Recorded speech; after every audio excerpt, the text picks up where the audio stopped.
'Kubera' movie చూశాక నా feeling చెప్పాలంటే, ధనుష్ యాక్టింగ్ గురించి ఎంత చెప్పినా తక్కువే. ఒక అడుక్కుండేవాడు క్యారెక్టర్ చేయడమే గొప్ప.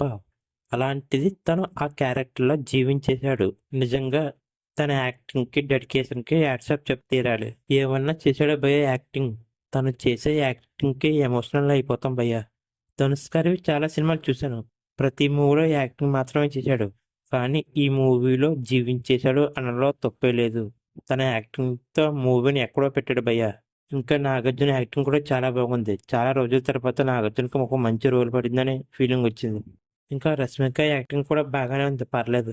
మూవీకి ఇంకో ప్లస్ పాయింట్ ఏమైనా ఉందంటే ఆ లొకేషన్స్. మూవీ మొత్తం ఒక రియల్ లొకేషన్‌లో తీయడం వల్ల మనకి అంత రియలిస్టిక్‌గా అనిపించింది. నిజంగా ఆ చెత్త కుప్పలు, మురికి కాలువలు చూసినప్పుడే అర్థమైంది మూవీని రియల్ లొకేషన్‌లో తీశారని.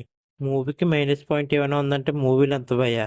మూవీ మరీ 3 గంటలు ఉండడం వల్ల సెకండ్ హాఫ్ కొంచెం లాగానే ఫీలింగ్ అనిపించింది. అదే మూవీని 3 గంటలు కాకుండా ఒక 2 గంటలు 30 నిమిషాలు పెట్టినా బాగుండును. ఇంకా మూవీకి ప్లస్ పాయింట్ ఏమైనా ఉందంటే డీఎస్‌పీ మ్యూజిక్ భయ్యా. ఎమోషన్ సీన్స్ దగ్గర ఏడ్పించేసాడని చెప్పాలి. బీజీఎం విన్నప్పుడల్లా డీఎస్‌పీ మార్క్ కనిపిస్తుంది. శేఖర్ కమల గారు ఇప్పుడుకొచ్చి తీసిన మూవీస్ అన్ని ఒక ఎత్తు, ఈ మూవీ ఒక ఎత్తు అని చెప్పాలి. చూడాలి ఈ 'కుబేర' మూవీ లాంగ్ రన్‌లో ఎంత కలెక్ట్ చేస్తుందని.